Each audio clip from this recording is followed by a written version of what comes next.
Assalamualaikum warahmatullahi wabarakatuh. Saya Gustiani Putri Ningrum dari kelompok 2 dengan nomor NIM 0603520013. Di sini saya akan menjelaskan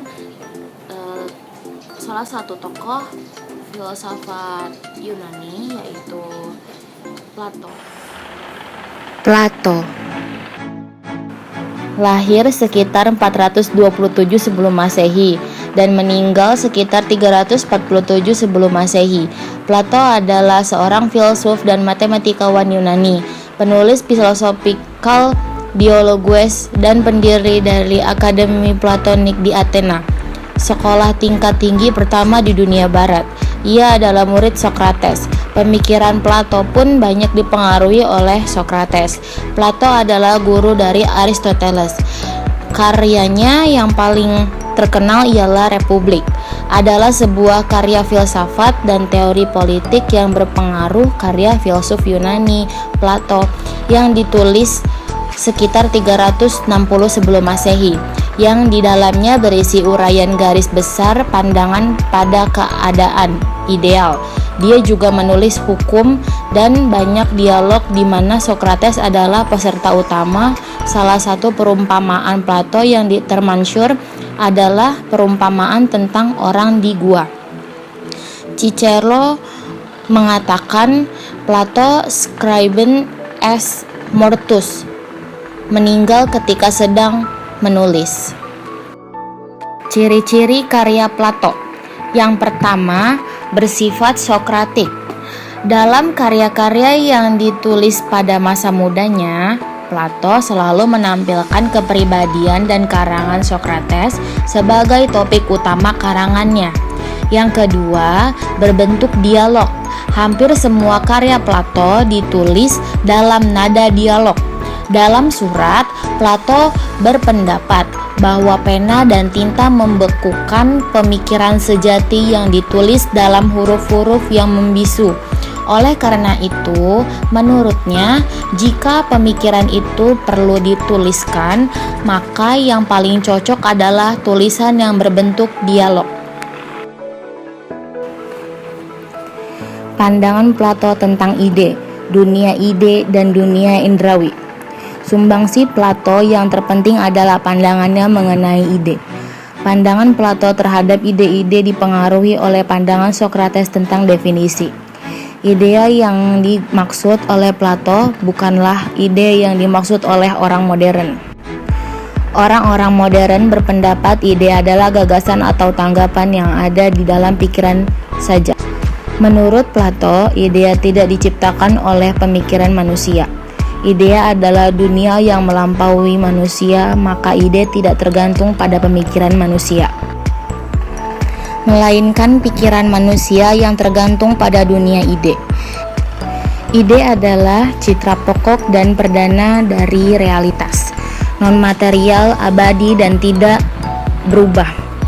Ide sudah ada dan berdiri sendiri di luar pemikiran kita.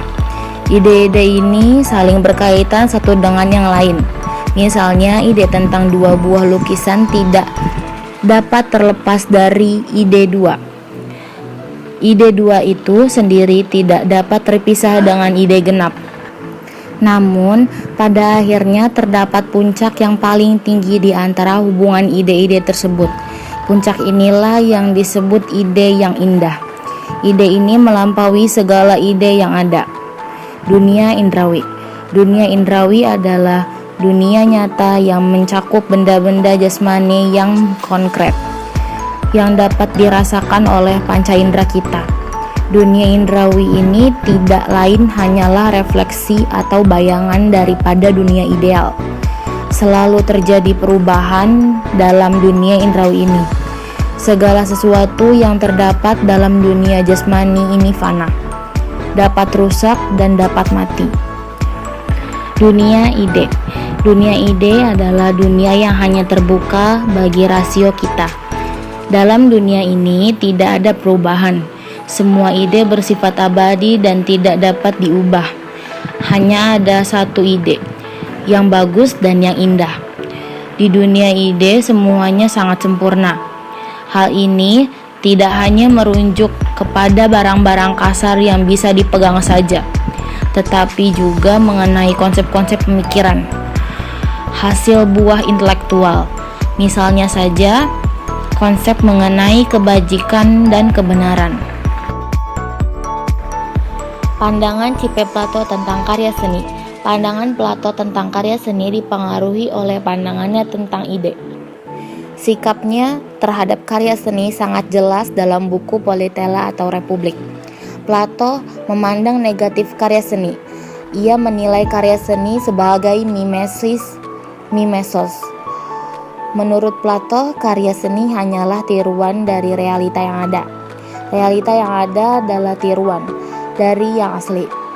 Yang asli itu adalah yang terdapat dalam ide. Ide jauh lebih unggul, lebih baik, dan lebih indah daripada yang nyata ini. Pandangan Plato tentang keindahan.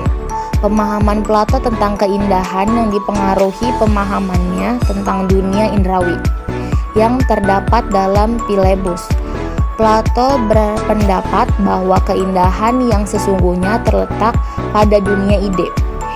Ia berpendapat bahwa kesederhanaan adalah ciri khas dari keindahan, baik dalam alam semesta maupun dalam karya seni. Namun, tetap saja keindahan yang ada di dalam alam semesta ini hanyalah keindahan semu dan merupakan keindahan pada tingkatan yang lebih rendah.